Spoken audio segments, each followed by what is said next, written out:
Pardon the interruption, sir. We need you to step through the scanner one more time. Oh, all right.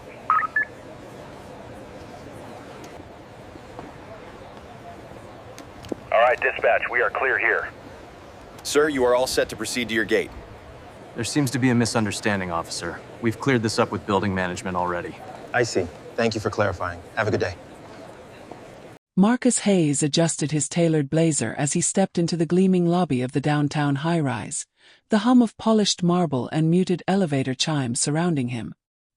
His phone buzzed in his pocket, an alert confirming today's pitch meeting with the venture capital firm he'd been courting for months. He smiled briefly at the reflection of himself in the glass doors.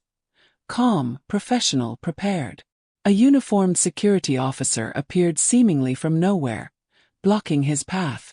"Excuse me, sir. Do you have an appointment?" The words were polite, but the edge in his tone carried a weight Marcus had felt far too often. He reached for his business card. "Yes, Marcus Hayes, Hayes Innovations. I have a 10 o'clock with Ms. Caldwell." The officer's eyes flicked over him, then down, then back up. "I'm going to need you to step aside." A twinge of recognition, a familiar cold dismissal he had endured countless times, tightened his chest. Marcus's voice stayed steady. "I work here. I'm a guest in this building. I have an appointment." The officer's hand moved toward his radio. "Sir, you can't just..." Before Marcus could finish, the lobby's sliding doors opened, spilling in a group of laughing white-suited executives. They passed without glance. The officer's gaze remained fixed on Marcus. "Why are you stopping me?" Marcus asked, louder now, his pulse hammering. The officer smirked. "Just following procedure." And then, in one swift motion, Marcus felt the firm grip of authority closing around him. Public, humiliating, unyielding. The lobby lights reflected off his polished shoes, and he realized every eye was on him. A single thought screamed in his mind. How did it come to this? The elevator dinged. The doors slid open. And someone whispered, almost to themselves. "He doesn't belong here." Marcus froze. The sun had just crested the skyline when Marcus Hayes arrived at the corner of 5th and Madison. He stepped out of his black Tesla, the city morning humming with sirens, delivery trucks, and the faint clatter of early commuters. His blazer was sharp, his shoes polished, and his mind already running through the pitch deck he would present to Caldwell and Partners. Months of preparation had led to this moment. A contract like this could catapult Hayes Innovations into a new league. He pushed through the revolving glass doors of the lobby. The air inside smelled faintly of polished stone and recycled air conditioning, a sterile contrast to the city outside. Before he could reach the elevator banks, a uniformed security officer emerged from behind a marble pillar, tall, broad, and immovable. "Excuse me, sir. Do you have an appointment?" Marcus froze for the briefest second. He had heard that line before, countless times in countless contexts, and it never sounded the same coming from a white voice carrying authority. "Yes," he said, sliding a business card across the counter he hadn't even seen. "Marcus Hayes, Hayes Innovations. 10 o'clock with Ms. Caldwell." The officer's eyes scanned him as if scanning for invisible credentials. They lingered on his skin, the cut of his hair, his polished shoes. "I'm going to need you to step aside," he said. Calm words, but sharp as a blade. Marcus's pulse quickened. "I work here. I'm a guest. I have an appointment. I've been confirmed." "Sir," the officer interrupted, reaching for his radio. "Just follow procedure." The words landed with cold precision. A rush of heat hit Marcus's chest. People were walking past now, executives in crisp suits and high heels, coffee cups in hand. None of them were stopped.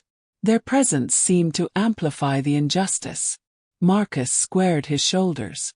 "Why are you stopping me?" The officer smirked. "Just following procedure."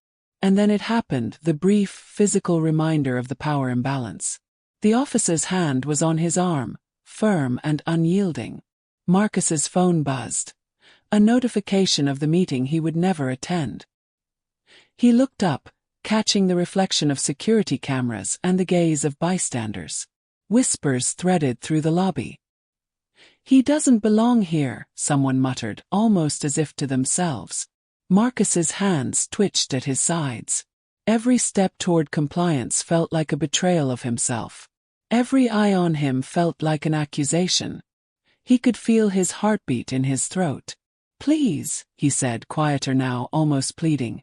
"I have a right to be here." The officer's grip tightened. "Sir, step aside or I'll have to escort you out." Time slowed. Marcus imagined all the months of preparation, the calls, the revisions, the sleepless nights. All of it condensed into this moment. And in that instant, he realized the fight wasn't just for this meeting. It was for recognition, respect, and the right to exist in a space that had always been coded against him. The officer gestured toward the lobby exit. Marcus exhaled slowly, his mind spinning, but his spine straight. He stepped backward, feeling every eye and every whisper like a weight. The revolving doors closed behind him with a soft whoosh, cutting off the hum of the lobby, the polished light reflecting on his shoes one last time. He paused on the sidewalk, the cold air biting at his face. His phone buzzed again, this time a text from his assistant. "Did you get in?" Marcus stared at the building, at the sliding doors he had not entered. He typed nothing. He couldn't. Not yet. Not until he understood why this happened. A single thought echoed in his mind as he watched the city move around him. How did it come to this? And then, somewhere in the distance, a quiet but sharp voice cut through the morning din. "He doesn't belong here." Marcus's jaw tightened. He would remember that line. And he would remember every face that looked away. Marcus sank into the leather seat of his Tesla, the engine humming softly beneath him, a stark contrast to the storm roaring in his chest. He stared at the building, its mirrored facade glinting under the morning sun, an untouchable monolith that had just humiliated him. His phone buzzed again. This time it was a call from his assistant, Jenna. "Marcus, are you okay?" Her voice wavered, careful but concerned. He ran a hand through his hair, exhaling sharply. "I'm outside. Security wouldn't let me in." Jenna's intake of breath was audible through the speaker. "They what? Did you try calling the front desk?" Yes, multiple times. They said it's standard procedure." He crushed his phone against his palm for a fraction of a second before loosening his grip. "I had an appointment, Jenna. I have the confirmation emails. Everything. And still, nothing." Jenna's voice tightened. "That's insane. Marcus, do you want me to?" "No. Not yet." His jaw clenched. "I want to document this first. I'm going to call the attorney after I record everything I can." She hesitated. "You sure? This could get messy." "I know," he said, gripping the steering wheel. "But I can't just let it slide. Not again." He hung up, the click of the line echoing in the small cabin. He opened his laptop and started compiling notes. The time, the officer's name, descriptions of what happened, witnesses who passed by, the exact words used. His fingers flew across the keyboard. The words felt heavy, charged with more than frustration, anger, disbelief, a deep sense of violation. He paused to watch the footage a bystander had already posted on social media. The video was brief. Marcus standing by the revolving doors, speaking clearly, his hands open in a gesture of calm. The officer stepping in, firm, unyielding. Whispers from nearby professionals, judgmental eyes, hushed tones. A few hashtags trended, some supportive, others cruel. Hashtag black in the boardroom, hashtag denied entry, hashtag unbelievable. Marcus scrolled through the comments, each one a reminder of how publicly humiliating this had become. "Why didn't you just?" someone asked. "Maybe it's a mistake," another wrote. "He probably just didn't follow the rules." He closed the laptop with a snap. The room felt smaller now, the weight of public scrutiny pressing down. He ran a hand over his face. How many times had he been here, figuratively, before this literal confrontation? The memory of being followed in stores, of raised eyebrows in meetings, of clients questioning his competence before he even spoke, it all came rushing back. He leaned back, dialing the attorney he had consulted for a previous contract negotiation. The line rang twice before a calm, professional voice answered. Marcus Hayes. Hi, it's Marcus. I need your advice. Urgent. I was just stopped from entering a building I had an appointment in. Security, well, it was more than just stopping me. They escalated it. There was a pause. Can you give me the officer's name? Marcus rattled off the badge number he had memorized, the name he had caught on the officer's uniform, and the details of the interaction. I have witnesses, video, everything. But the building is claiming it's standard procedure. They're treating me like I'm the problem here. The attorney exhaled slowly. Marcus, what you're describing fits a pattern we see in institutional discrimination cases. But be aware, private buildings have policies. Security has leeway. That's what makes this tricky.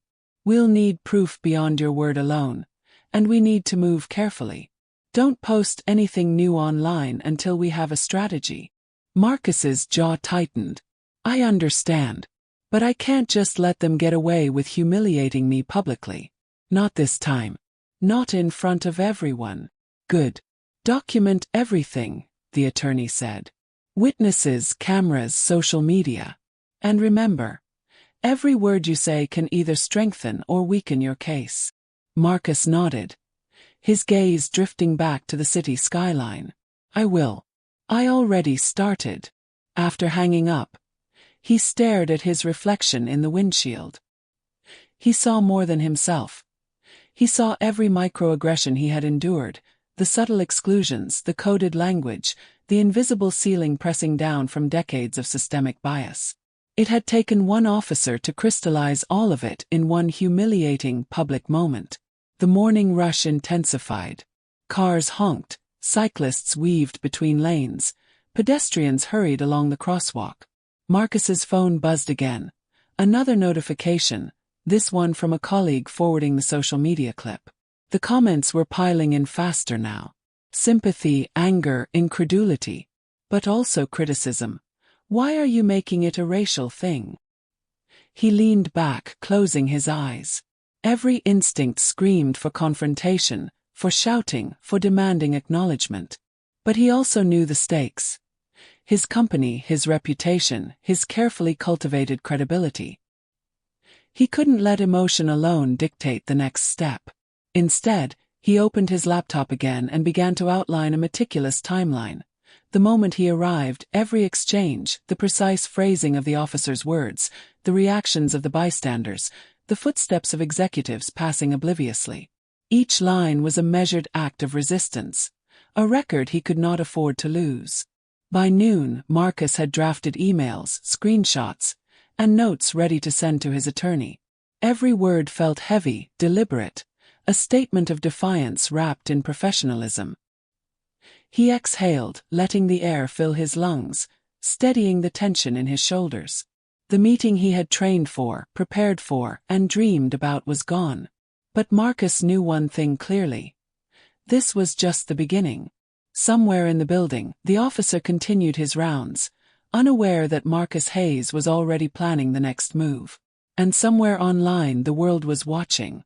Marcus gritted his teeth, muttering under his breath, "They're going to regret underestimating me." The city moved around him, indifferent and loud, while he started plotting the path forward, one that no procedure, no officer, and no biased assumption could stop. By late afternoon, Marcus's phone was relentless. Notifications pinged in rapid succession. Texts, calls, retweets, shares, tags. The video of him being stopped and escorted out of the lobby had gone viral. His chest tightened as he scrolled through the flood of reactions. Supportive messages, outraged comments, and disturbingly thinly veiled victim blaming, all jostled together like a chaotic mosaic of public opinion. A text from Jenna blinked on the screen.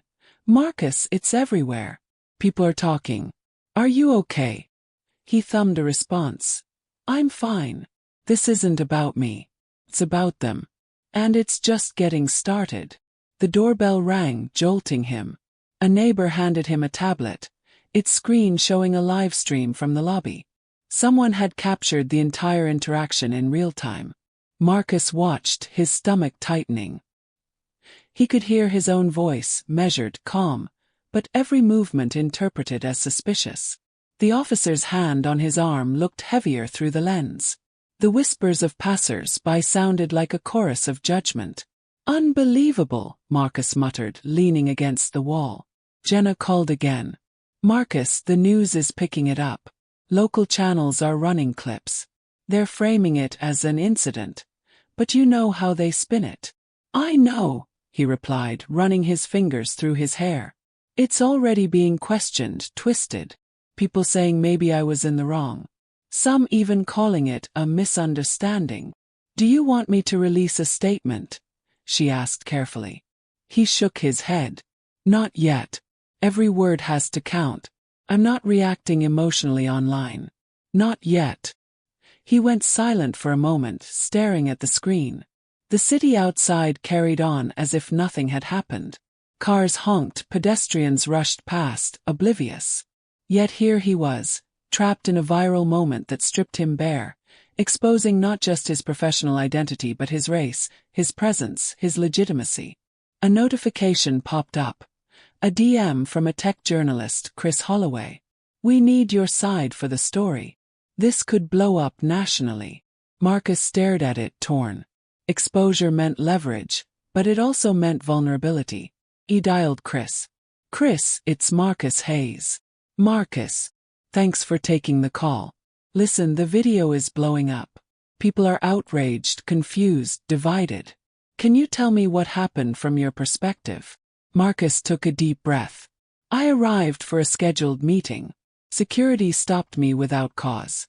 I explained my appointment, showed my confirmation, and still, I was physically escorted out while executives walked past without question." Chris paused. "That's troubling. And the officer? The firm?" "The officer followed protocol, the building says. No one seems accountable. But I have witnesses, videos, timestamps. I'm compiling everything." Chris's voice softened. "It sounds systemic. Not just one bad actor. I can frame it that way if you want. It'll resonate." Marcus's gaze drifted to the city skyline. "It has to. This isn't an isolated incident. It's the pattern I've lived my entire life. Every day. From subtle microaggressions to public exclusion. Today the cameras caught it." "Understood," Chris said. "Do you want to go public with a statement today?" "I want the facts clear first," Marcus replied. "No emotion-driven posts. No misrepresentation. I'll give context. Everything else can wait." After the call ended, he leaned back in his chair, feeling the weight of attention pressing down. He watched the video play again. The murmurs of bystanders, the officer's assertive posture, the oblivious executives. It all seemed to echo in his mind. A flicker of anger rose, then he tamped it down. Strategy mattered more than raw emotion now. Jenna's voice came through the speaker again. "Marcus, the comment section is wild. Some people are supportive, but some, they're cruel. They're questioning your competence, calling you too sensitive." "I see it," Marcus said quietly. He scrolled down the feed. One comment made him flinch. Why is he making this about race? Maybe he didn't follow protocol. He exhaled slowly. "They never see the pattern, Jenna. They never see the countless times before this. Today it's public. Tomorrow someone else will face the same thing. My point isn't just me. It's the system." The city lights flickered on as dusk approached. The viral storm was only growing. Notifications kept coming. Every ping felt like a drumbeat in his chest. Marcus opened a fresh document and began drafting a careful account of the morning's events. He included names, times, quotes, witness observations, and even the tone of the officer's voice. Every word was deliberate, every sentence a brick in a foundation he would use to hold power accountable. He paused mid-sentence, thinking about the faces in the lobby, The whispers, the stares, the assumption of guilt projected onto him. He thought of his father who had once told him, "Son, people will judge you before they know you. But your truth is yours to wield." The words echoed now. Marcus felt a flicker of resolve ignite. He would wield his truth. Every video share, every comment, every news article would not diminish him. It would strengthen his case. He would use the attention, the outrage, the scrutiny, and he would turn it into leverage for change. Jenna's next text popped up.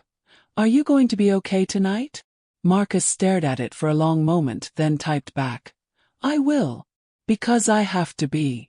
Outside, the city pulsed with life, indifferent yet filled with unseen stories of injustice, whispered exclusion, and quiet perseverance. Marcus knew one thing clearly. His story was no longer private, and once the world saw it, there was no turning back. He looked at the screen, the viral video looping again, every whisper and every gaze frozen in time. Marcus leaned forward, fingers poised over the keyboard. Every move from here on out would be precise. Every word would matter, because this wasn't just about being stopped at a door. It was about being seen.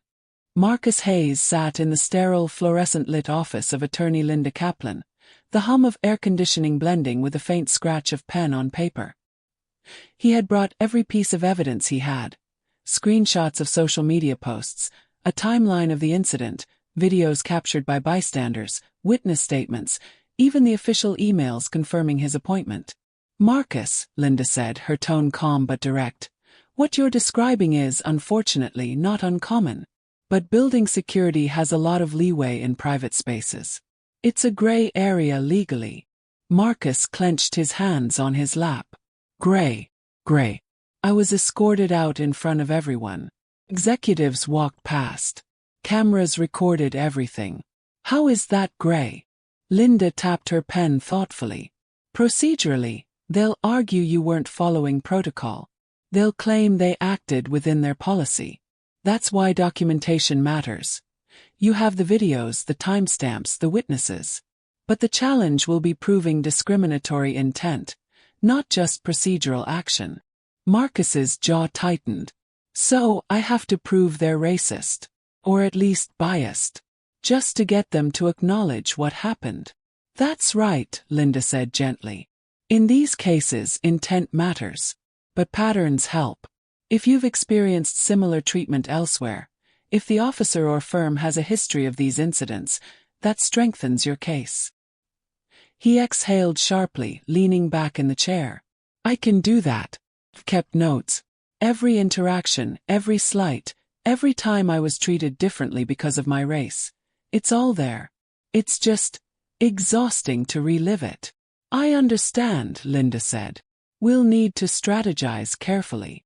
Social media attention helps, but it can also hurt if it looks like you're reacting emotionally rather than presenting facts. You have to stay professional, Marcus. He ran a hand through his hair. I am professional. But professional doesn't mean invisible. Professional doesn't mean people can strip you of dignity in front of a lobby full of witnesses and cameras. Linda nodded. Agreed. But legally this is where we start. We gather evidence, identify witnesses, document every step. Then we issue formal communications to the building and the firm. We let them know you're serious. And we prepare for pushback. Marcus's phone buzzed again. A notification from a legal research site he used to track discrimination cases. He scrolled through rulings, precedent cases, settlements. Some were encouraging. Others reminded him how hard it was to win against private institutions. I get it, he said, voice low. I know the odds aren't in my favor. But I can't walk away. Not from this. Not from me. Linda leaned forward, her eyes sharp. And you won't. But you need patience. Every step is deliberate. You can't let emotion dictate your actions, or it could undermine the entire case. He nodded, tapping his fingers on the table. I know. Can do that. I will do that. But it's like fighting a tide. No matter how much evidence I have, they'll spin it, justify it, hide behind policy. That's why patterns matter, Linda said. We can't just show the video of today. We need history, records, even testimonies from others who've experienced subtle or overt discrimination. That builds a narrative you can't ignore. Marcus exhaled, thinking of every subtle microaggression he had endured. Colleagues assuming he was junior staff, strangers questioning his credentials, store clerks following him. Every instance was another thread in a tapestry of bias. And now, the lobby incident was the thread that pulled them all into the light. "Do you think this will be enough?" he asked quietly. "It's a start," Linda said firmly. "And it's more than enough to get their attention. Once they realize the evidence is thorough, public, and undeniable, they'll have to respond. But it's a process. And it will be frustrating." Marcus nodded, the weight of reality pressing down. Frustration, anger, and exhaustion collided. "I don't want revenge. I just want acknowledgement, justice, recognition that this isn't acceptable." Linda smiled slightly. "That's the right mindset. Poetic justice, when it comes, is most powerful when it's earned through persistence, not impulse." He ran a hand over his face, staring at the stack of printed evidence. "So, what's next?" "Next, we formalize your complaint. We send it to building management. We document every response, every delay. We prepare for resistance. And we build the narrative, professionally, factually, and with impact. You're not just fighting for yourself. You're highlighting a systemic issue that affects countless people." Marcus leaned back, eyes distant. He imagined the lobby again. The glinting marble, the sliding glass doors, the whispers, the stares. This time he imagined them differently. He imagined accountability. Policies reviewed. The officer held responsible. Executives forced to acknowledge their complicity in a system that allowed this to happen. "I'm ready," he said finally, voice firm. "Let's do it. I want every step documented, every witness ready. I want them to see this isn't a one-off. And I won't back down." Linda nodded, a small, approving smile playing at her lips. "Good. That determination is your greatest weapon. And remember, Marcus, control your narrative. Let them spin, let them deny, but stay factual. Every word, every detail, every piece of evidence strengthens your position." He exhaled again, this time with a mix of tension and resolve. He could feel the weight of public scrutiny, the burden of expectation, and the raw intensity of fighting a system stacked against him. But in that pressure he found clarity. No matter how long, how grueling, or how frustrating, Marcus Hayes was not leaving this battle unarmed. The city skyline outside the office window shimmered under the late afternoon sun, indifferent yet omnipresent. And Marcus knew that the path ahead, full of roadblocks, delays, and bureaucratic resistance, was just the beginning of the fight. He straightened his jacket, gathered his notes, and looked at Linda with a steady gaze. "Let's make them see," he said. Marcus Hayes walked into the cafe near his apartment, the city's hum muted behind the glass walls. He had scheduled a meeting with colleagues and friends, not about business, not about media attention, but about what had happened. He needed support, insight, and to gauge the reactions of people he trusted. Jenna was already there, sipping coffee, her laptop open, notes scattered. "Hey," she said softly, not meeting his eyes. "Hey," Marcus replied, dropping into a chair. The cafe smelled of roasted beans and sweet pastries, a fragile comfort in contrast to the chaos of the morning. "Everyone's curious," Jenna said. "People are asking about your story. How you're handling it." Marcus sighed. "Handling it. I'm surviving it. And preparing to fight. But the hardest part isn't the officers or the building. It's everyone else." At that moment, Marcus's friend and former investor, David Clark, approached the table. David was a tall, lean man in his 40s, wearing an expensive gray suit. "Marcus," he said with a smile that didn't quite reach his eyes. "I saw the clip. That's intense." "It was," Marcus said tightly. "And it's not over." David nodded. "Look, I get it. But you have to pick your battles. The public eye. It's tricky. People can turn on you fast. Marcus's eyebrows knit. Pick my battles. I didn't pick to be humiliated in front of hundreds of witnesses. David waved a hand dismissively. I know, but social media, criticism will follow. And some investors might be nervous. You know how they are.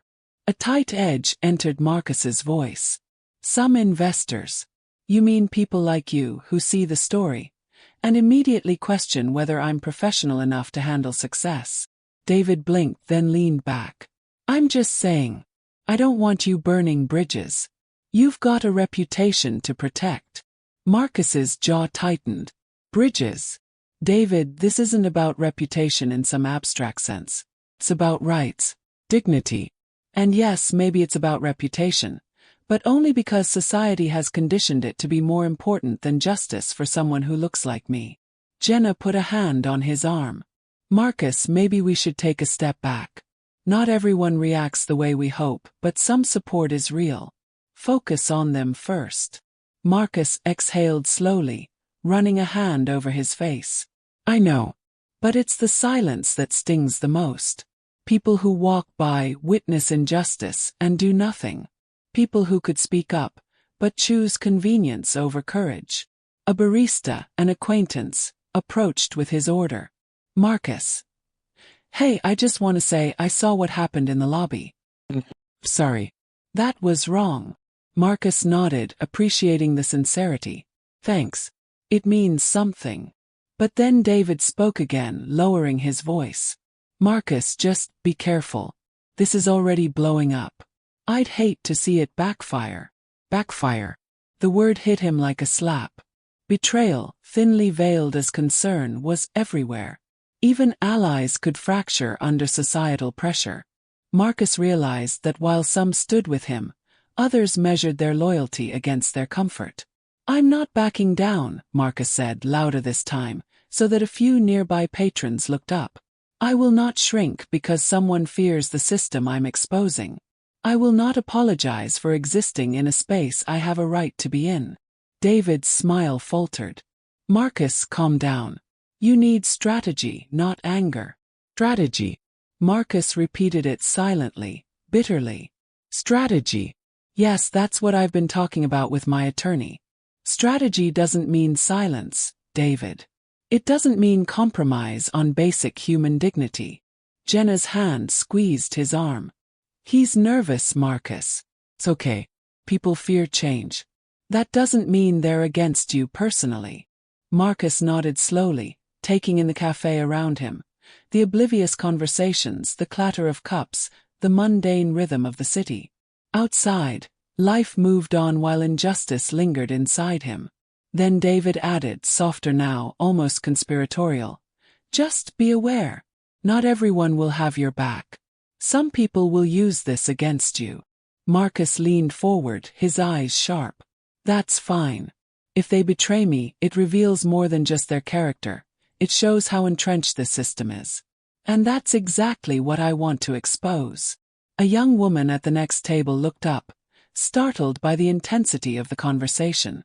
Marcus noticed her gaze and softened. It's not personal for me. It's systemic.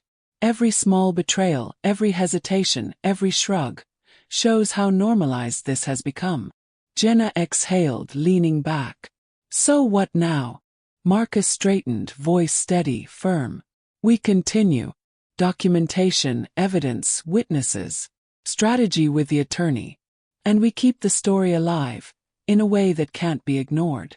People may hesitate, betray, or turn away, but history doesn't forget, and neither will I. David finally nodded, reluctantly. All right, I see your point. I just hope this doesn't hurt you more than it helps. Marcus's expression softened slightly, almost imperceptibly. It will hurt. There's no escaping that. But if we measure every step by comfort, nothing changes. The system wins when we stay quiet. And I refuse to let it win. Outside, the city pulsed with life. Honking horns, chatter, footsteps. In that rhythm, Marcus found resolve. He would face allies who faltered, bystanders who hesitated, and even enemies disguised as friends. Every small betrayal only sharpened his purpose. He leaned back, taking a long sip of coffee, the bitter warmth grounding him. This fight wasn't just for him. It was for every voice that had been silenced, every moment of casual dismissal, every door that had been closed.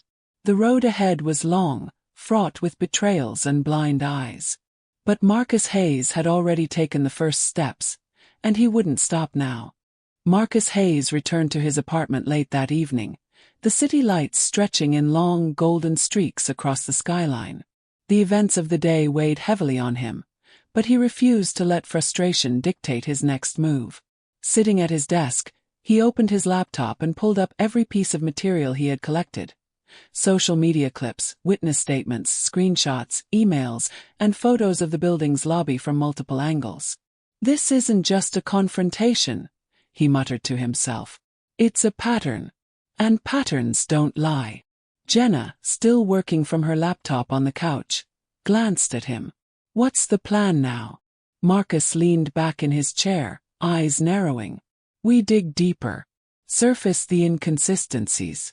Find the record of who called security, why the officer was instructed to intervene, any internal communications about protocol. I want to know exactly how this escalated, and if someone deliberately set me up. Set you up? Jenna asked, raising an eyebrow. Think about it, Marcus said. The timing was precise. Executives walk by, ignoring me. Security is suddenly aggressive. Procedures suddenly invoked. Either gross incompetence or someone escalated it intentionally. Jenna's fingers hovered over her keyboard. You think someone at the firm orchestrated this? I don't know yet, Marcus admitted. But if they did, we'll find evidence. And if we don't, we'll still show the pattern of bias, negligence, and discrimination. He began systematically mapping the morning, reconstructing every second. Timestamp security logs, CCTV footage requests, bystander contact info, all meticulously catalogued. Each line he typed, each file he labeled, felt like constructing armor around himself and his truth. His phone buzzed. It was a DM from Chris Holloway, the tech journalist. Marcus, some insiders want to talk. They have details about security decisions that day. Might be worth hearing them out. Marcus typed back. Set it up. Discretion is key. I don't want rumors clouding this. Hours passed. Marcus stayed glued to his laptop, coordinating witness calls, drafting questions for employees, and cross-referencing building protocols with legal standards. He felt the familiar burn in his eyes but ignored it. He wasn't just gathering evidence. He was preparing a full, undeniable narrative of institutional bias. Around midnight, a secure video call connected him with a young building employee, hesitant but willing to speak. Marcus. I didn't know what to do, the employee began, voice barely audible. Security. They were told to remove you immediately. I overheard someone say something about not letting him disrupt the day. Marcus leaned forward, voice calm but firm. Disrupt the day. That's it. Who said that? Who instructed the officer? The employee swallowed. I don't know names.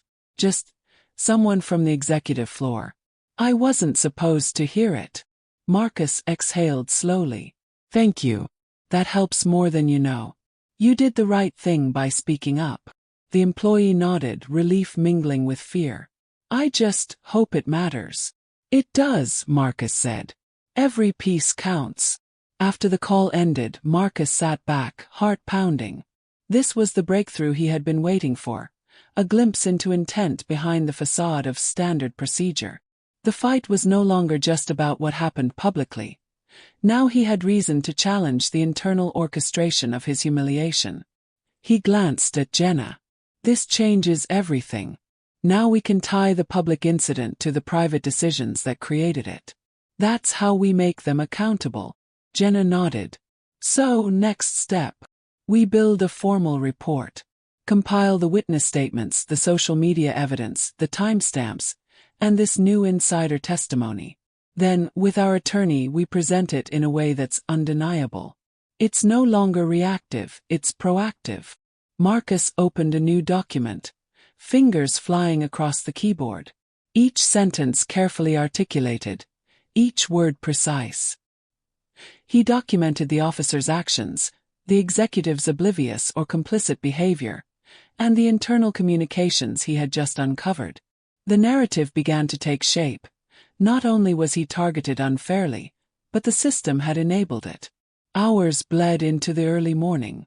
Marcus stopped only briefly to stretch, coffee cooling beside him. He stared out at the city, streets quiet now, neon signs flickering, the world asleep while he plotted accountability. He felt a quiet satisfaction. After days of helplessness, he now held information, leverage, power. Jenna finally closed her laptop. Marcus, you've been at this for hours. You should rest. Marcus shook his head. No, not yet. We need to connect every dot. Show the pattern. Build the proof. Rest comes after victory, not before. Jenna exhaled, resigned but supportive. Just don't lose yourself in it. I won't, he said, voice steady. This isn't just about me. It's about fairness. About exposing bias wherever it hides. And tonight we've found a thread we can pull.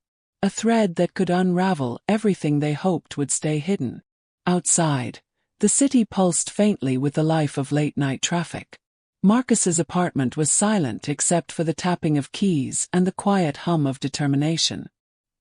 He leaned back, stretching his arms over his head, staring at the ceiling. A sense of purpose replaced frustration. The turning point had come. He had evidence, witnesses, and insight. And most importantly, he had clarity. The morning would bring new challenges, new confrontations, and inevitable resistance. But for the first time since the lobby incident, Marcus Hayes felt the scales of control shifting, just slightly toward him. He whispered to himself, a vow more than a thought. We're getting there. And they're going to see it coming. Marcus Hayes stood outside the gleaming glass doors of Caldwell and Partners. His reflection fractured across the polished surface. Today wasn't about a pitch deck. Today wasn't about funding. Today was about accountability. And he had prepared every word, every fact, every line of evidence with surgical precision. Jenna fell into step beside him, carrying his laptop and folder of documents. Ready? She asked softly. Marcus exhaled slowly. More than ever. Let's do this. Inside, the reception was bright and buzzing. The usual hum of professionals, phones ringing, assistants typing. Ordinary life continuing, oblivious to the storm Marcus was about to bring. Ms. Caldwell, the senior partner he had originally met for the pitch, appeared in her tailored navy suit, smile rehearsed and tight. Marcus, she said, her tone cordial but guarded. I wasn't expecting you today. Everything all right? Marcus met her gaze steadily. Everything is far from all right. I need to speak about what happened in your lobby last week. Her smile faltered. I see. Security protocol. Yes, Marcus said evenly. Security protocol that humiliated me publicly, without cause, and in front of multiple witnesses. And your team's failure to intervene speaks to a larger pattern that I believe you must address. Ms. Caldwell tilted her head. A pattern? I'm not sure I understand. Care to explain? Marcus handed over his laptop. I've compiled all the evidence. Videos, social media clips, timestamps, witness statements, and internal communications. I've traced the decision to escalate security to someone on your executive floor. It wasn't random. It was deliberate or negligent. Either way, it's unacceptable. A younger associate, hovering near the door, whispered nervously, and Marcus caught the movement. You don't have to speak if you don't want to, he said, voice soft but pointed. But this is the truth. And it's all documented. Miss Caldwell's eyes narrowed slightly. Marcus, you're implying intent. That's a serious accusation. I am, Marcus said firmly. Because what happened to me is not isolated. This is a pattern I, and countless others, have faced in professional spaces. My race was a factor. Your security officer's behavior, your executive team's indifference, the silence of witnesses, all contribute to a systemic problem that cannot be ignored. She leaned back in her chair, exhaling slowly. I'm going to need time to review this. Marcus shook his head. No, not time. Action. Corrective measures. Public accountability. Your team must recognize what happened, and you must ensure it does not happen again, to me or anyone else. I am not here to negotiate civility. I am here to enforce responsibility. A tense silence filled the room. Jenna watched from the corner, her fingers gripping the edge of the table. The air seemed to pulse with every heartbeat, the weight of systemic injustice pressing down like the glass ceiling Marcus had always felt, now tangible and undeniable. One of the junior partners, pale and hesitant, finally spoke. Marcus, I wasn't involved, but I saw the incident. It seemed excessive. Exactly, Marcus said. His voice steady but edged with emotion. Witnessed by multiple people. And yet no one intervened. No one questioned it. That's the point. Systemic bias doesn't always shout. It whispers, nudges, and allows others to comply without thinking. That is why documentation matters. That is why action matters. Ms. Caldwell's lips pressed together. Her assistant shifted uneasily. Marcus didn't flinch. He had rehearsed this confrontation, and now every argument, every line, carried the weight of months of preparation and years of subtle indignities. I want a formal review of security policies, Marcus continued. I want the officer disciplined, the executive who authorized the escalation identified, and protocols rewritten to prevent bias from dictating who can exist in this space. And I want acknowledgement that what happened was wrong. Publicly, if necessary. Ms. Caldwell's hands tightened on her desk. Marcus, you're asking a lot. You're demanding public acknowledgement. Yes, Marcus said, voice unwavering. Because private apologies do nothing to change the system. Accountability requires transparency. If you truly care about fairness, this isn't negotiable. Another silence stretched. Marcus could hear his own heartbeat echoing in his ears. The assistant's fidgeting, the junior partner's hesitancy, the subtle tightening of Caldwell's posture. They all betrayed discomfort, unease, and he realized fear of exposure. You're very prepared, Ms. Caldwell said finally. I need to confer with my team. We'll respond. Marcus nodded slowly. I've already given you everything you need. The choice is yours. Act responsibly or allow this pattern to continue. I will ensure the evidence is public if necessary. That is not a threat. That is certainty. He turned, closing the laptop gently, and gestured toward the door. Jenna fell in step beside him. Outside, the city seemed indifferent, yet Marcus felt a pulse in the streets, a subtle acknowledgement that power could be confronted. As they exited, Marcus muttered, almost to himself, "They saw everything. They can't pretend it didn't happen." Jenna's hand brushed his arm. "You were incredible in there." Marcus exhaled slowly, letting tension drain. "This isn't about me being incredible. This is about making them accountable. And now, the real work begins." Outside, the late afternoon sun cast long shadows across the sidewalk. People passed by, oblivious to the confrontation that had just occurred, the power shift that had been quietly initiated. Marcus didn't need their attention. He had witnesses, documentation, leverage, and resolve. For the first time since the lobby, Marcus Hayes felt a subtle shift, not of vindication yet, but of momentum. The system had been challenged. The players had been confronted. And now, all that remained was to ensure that the consequences matched the truth he had laid bare. He looked at Jenna, determination flickering in his eyes. This is far from over. But they've been warned. And in that moment Marcus knew. He wasn't just fighting for himself. He was fighting for every person denied entry, dismissed, or overlooked because of who they were. The building loomed behind them, indifferent and imposing. But Marcus Hayes walked away lighter than he had in days. He had spoken, he had confronted, and the first cracks were appearing in the wall of systemic bias. The morning sun glinted off the glass facade of Caldwell and Partners as Marcus Hayes returned, this time armed not just with evidence, but with the quiet power of inevitability. The lobby, once the stage of his humiliation, now felt like neutral ground. He and Jenna had spent the night finalizing the formal complaint, organizing witness statements, and drafting a precise chronology of events. Every detail had been double-checked, every potential weakness anticipated. As they entered, Marcus spotted Ms. Caldwell at her desk, glancing up with a cautious expression. "Marcus," she said, voice measured, "I've reviewed your documents. We've scheduled a meeting with our legal team and security director. Shall we begin?" "Yes," Marcus said, tone even, controlled. "Let's proceed." In the conference room, a semicircle of executives and legal advisors waited. The security director, a stocky man with a tight jaw, shifted uncomfortably. Marcus set his laptop on the table, clicking through the video clips and time-stamped records. "I want to start with the sequence of events," Marcus began, voice calm but firm. "At 9:03 a.m., I arrived for a confirmed appointment. At 9:04 a.m., security approached. At 9:05 a.m., I was denied entry and escorted out while executives passed without intervention. Video evidence corroborates this.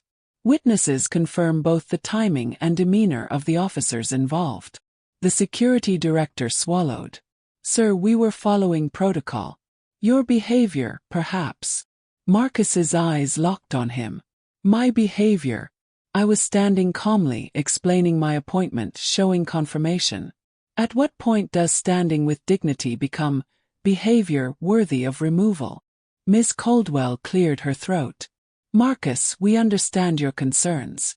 But security procedures are in place for everyone's safety. We cannot comment on individual discretion." "Safety," Marcus repeated, voice sharp. "Is safety the code used to justify biased treatment? Because in this case, your so-called protocol disproportionately targeted me, based solely on my presence and my race. That is not safety. That is exclusion. That is discrimination." Jenna's eyes met his, and he saw the subtle nod of encouragement. She was documenting reactions, expressions, everything that could demonstrate awareness or indifference within the room. A junior associate, hesitant but compelled, spoke up. "Marcus, I was in the lobby that day. I overheard the executive on the third floor instructing security to handle him. It sounded like a directive, not protocol." Marcus leaned forward. "Exactly. Intent. Someone at the top decided I should be treated differently.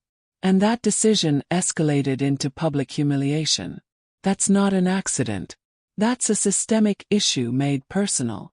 The room fell silent. Even Ms. Caldwell's practiced composure faltered for a moment. Marcus continued, pacing slowly. "I've compiled witness statements, video evidence, and internal communications. This isn't speculation. This is proof. You have a choice. Acknowledge the wrongdoing, implement corrective measures, and ensure accountability, or face public exposure, legal scrutiny, and the undeniable narrative I am prepared to present." The security director rubbed his temples. We will review this. We'll take it seriously." Marcus's gaze didn't waver. "I expect action, not promises. Formal disciplinary measures for the officer involved, acknowledgement from the executive who authorized the escalation, and comprehensive policy changes to prevent future discrimination. Accountability must be more than a statement. It must be measurable and public." Ms. Caldwell inhaled slowly. "Marcus, the board will need to approve any public acknowledgement. But internally we will take steps immediately. Security will undergo additional training, and we will review all executive communications for compliance." Marcus nodded, listening closely. "Internal changes are a start, but I will follow up to ensure they are implemented. Transparency isn't negotiable. Without it, The systemic issues remain hidden, unchanged, and ready to repeat. A tense pause hung in the room. Then, unexpectedly, the legal advisor leaned forward. Marcus, your documentation is comprehensive. It's undeniable. Your persistence, and the clarity of evidence, leave no room for dismissal. The company recognizes that your experience cannot be ignored. Marcus felt a flicker of relief, tempered by caution. Acknowledgement is step one, but implementation is the measure of accountability. I will monitor progress. I will ensure this system is held to the same standards it enforces on others. Jenna quietly typed notes, capturing every moment. Marcus knew that outside observers, if briefed correctly, would see the company's attempt at redress, but it was the internal acknowledgement, the forced reflection, and the structural changes that mattered most. Ms. Caldwell exhaled, finally allowing a hint of sincerity into her tone. Marcus, while we cannot undo what happened, we will take responsibility and ensure no one else experiences this. Your courage and persistence have made that clear. Marcus leaned back, eyes sweeping the room. This is not about me alone. It's about setting a precedent, creating a system where dignity is not conditional on race, where people can enter spaces freely without fear of arbitrary exclusion. Today you have the opportunity to act with integrity, or to preserve silence and perpetuate bias. I trust you'll choose wisely. Outside the conference room, the city continued to pulse, unaware of the small but significant shift that had taken place inside. Marcus had confronted bias, leveraged evidence, and held power accountable. Justice, he realized, was never instantaneous, but it had been set in motion. Jenna placed a hand on his shoulder. You did it, she whispered. Marcus shook his head slightly, a faint smile playing at his lips. We did it. And this is just the beginning. True change isn't a moment, it's a movement. As they exited the building, Marcus felt a quiet satisfaction, tempered by awareness. The fight had not ended, but momentum was on his side. Accountability was no longer abstract. It was visible, documented, and unavoidable. For Marcus Hayes, the scales had begun to tilt. And now the world would have to watch as justice, slow but deliberate, took shape. The news of Marcus Hayes's confrontation with Caldwell and partners spread quickly. Within hours, social media was ablaze with commentary. Articles ran highlighting the incident, the evidence, and the company's response. Some praised Marcus as a symbol of resilience. Others debated the nuance of private business procedures versus systemic bias. Marcus sat in his apartment, laptop open, Jenna beside him, scrolling through the avalanche of reactions. Tweets, reposts, and news clips flashed by. Support, skepticism, outrage, admiration, criticism, all colliding in one overwhelming stream. Look at this, Jenna said, pointing. Your story's reaching beyond the city. National coverage. They're framing it as a landmark case of discrimination in private institutions. Marcus nodded, scanning the comments. It's bigger than I imagined. But bigger also means more scrutiny. People will analyze everything, question motives, twist facts. Jenna frowned. Are you worried? Cautious, yes. But not afraid, he replied. This isn't just my fight. It's every person who's been marginalized, dismissed, or publicly humiliated because of who they are. And they're watching. He clicked on an article summarizing the formal complaint he had submitted. The company's statement was cautious but visible. They acknowledged the incident, promised internal review, and committed to policy changes. Small steps but tangible. Some of the comments. Jenna hesitated. They're vindictive. People suggesting you're exaggerating, that you provoked the incident. That kind of narrative could stick. Marcus exhaled. It's inevitable. Public perception is messy. But facts remain. Evidence doesn't lie. Documentation doesn't lie. History will remember the truth, even if social media twists it. A notification popped up. An email from the insider who had spoken to him the night before. Marcus, I forwarded everything to legal anonymously. Security and management are panicking. I hope this helps. Marcus leaned back, letting the words sink in. Someone inside the system had chosen courage over complicity. That single act could shift internal momentum. He replied with a quiet, heartfelt message. Thank you. Your courage matters. It changes everything. The next morning, his phone rang incessantly. Calls from journalists, advocacy groups, and concerned colleagues flooded in. Marcus answered one, a reporter from a national news outlet.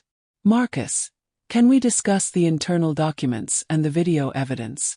Our viewers need context. Yes, he said carefully. But let's focus on facts, not emotion. The issue isn't me personally. It's the systemic failures and the need for accountability. The reporter hesitated. Are you concerned that going public could impact your professional opportunities? Marcus's gaze hardened. I'm concerned about the truth being hidden. Opportunities are secondary to justice. And yes, I expect some pushback. But exposing bias isn't a liability. It's responsibility. Outside, the city moved on. Cars honked, pedestrians hurried past, oblivious to the ripple effect Marcus was creating. Yet every conversation, every article, every share was part of a larger movement he hadn't anticipated. Later that afternoon, a former client called. Marcus, I saw what happened. I want to work with you. I trust you more than ever after how you handled this. He smiled faintly. Thank you. Your support matters. Even within Caldwell and Partners, shifts were visible. Rumors of resignations, internal memos, and policy reviews leaked to Marcus's legal team. The executives who had ignored, dismissed, or ordered the original action were suddenly forced to consider consequences. Whispers of accountability circulated in corridors where silence once ruled. Jenna exhaled. You're seeing the impact firsthand. Every move you made is creating change.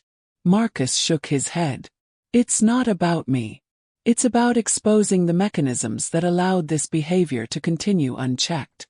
Every ripple strengthens the system, or exposes its cracks. That evening, he attended a virtual town hall hosted by a non-profit advocating against workplace discrimination. Hundreds joined, sharing stories eerily similar to his. Each narrative confirmed a pattern he had long known but was now proving publicly. A participant spoke. I've been followed in stores, questioned in meetings, denied opportunities. Seeing someone like Marcus challenge a major firm gives me hope. Marcus nodded silently. Hope is the spark, he thought. But documentation, persistence, and courage are the fuel. Later, Jenna summarized the day's impact. Media coverage is up 300%. Social platforms are buzzing. Even some lawmakers are tweeting about systemic bias in private institutions. Your story is inspiring conversations on a national level. Marcus allowed himself a small, rare smile. It's surreal. All of it. But surreal in the right way. The world sees what was hidden. And people are beginning to question norms they once accepted. He scrolled through comments one last time that evening. Amid the vitriol and doubt were messages of gratitude, solidarity, and courage. Each one a small victory, proof that accountability and visibility could dismantle the silence that had long protected discriminatory systems. Tomorrow, he whispered to Jenna, we follow up with legal, ensure promises are being acted on, and monitor internal changes. No shortcuts, no complacency. Momentum matters more than headlines. Jenna nodded. You've turned one incident into a movement. Marcus exhaled, the weight of responsibility settling comfortably alongside resolve. Not a movement yet, but the ripple is undeniable. And ripples become waves. Outside, the city lights shimmered like distant stars, each glowing point a witness, a participant, a potential ally. Marcus felt the tide turning. Not instantly, not perfectly, but unmistakably. He looked at Jenna, voice quiet but resolute. We've set justice in motion. And now, we make sure it keeps moving. Weeks had passed since Marcus Hayes's confrontation with Caldwell and Partners. The initial media frenzy had settled into sustained coverage, analysis, and debate. Today, however, felt different. Today there was tangible change. Marcus and Jenna arrived at the building, not to plead or negotiate, but to witness the first visible signs of accountability. The lobby, once a stage of humiliation, now felt like a quiet arena of transformation. Posters about diversity, equity, and inclusion adorned the walls. Security personnel had been retrained, and the executive floor now included mandatory anti-bias workshops. Ms. Caldwell approached, her expression less guarded, more reflective. "Marcus," she said, voice sincere, "I want to thank you. Your persistence forced us to examine ourselves, our policies, and our assumptions. Some changes were overdue, and you helped make them real." Marcus nodded, keeping his tone calm but firm. "Acknowledgement is good. Implementation is better. Let's be clear, the goal is not personal victory, it's structural change. Accountability must be tangible, measurable, and permanent." A junior executive, previously silent, stepped forward. "Marcus, I want to apologize.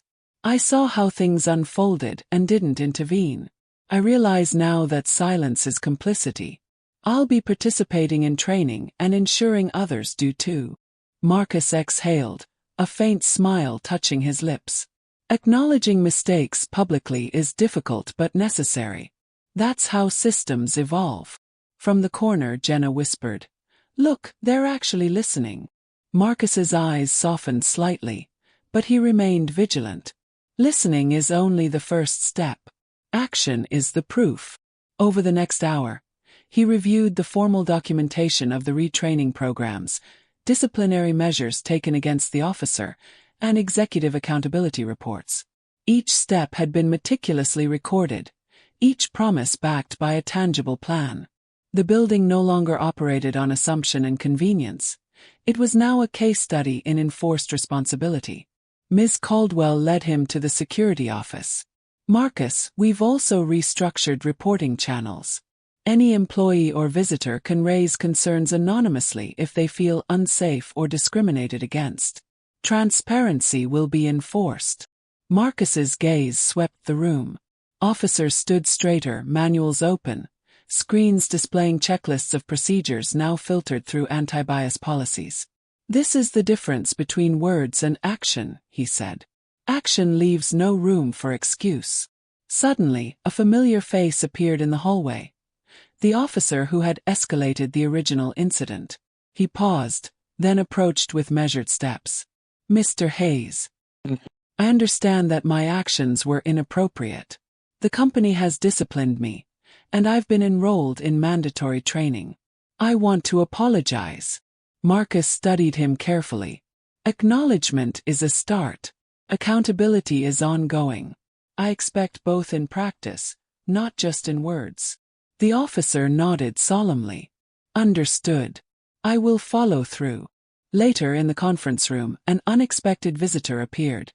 The anonymous insider who had tipped him off weeks before. "I wanted to see the changes for myself," they said quietly. "I was afraid before, but I see now, change is happening." Marcus extended a hand. "Your courage made this possible. You risked exposure to reveal the truth.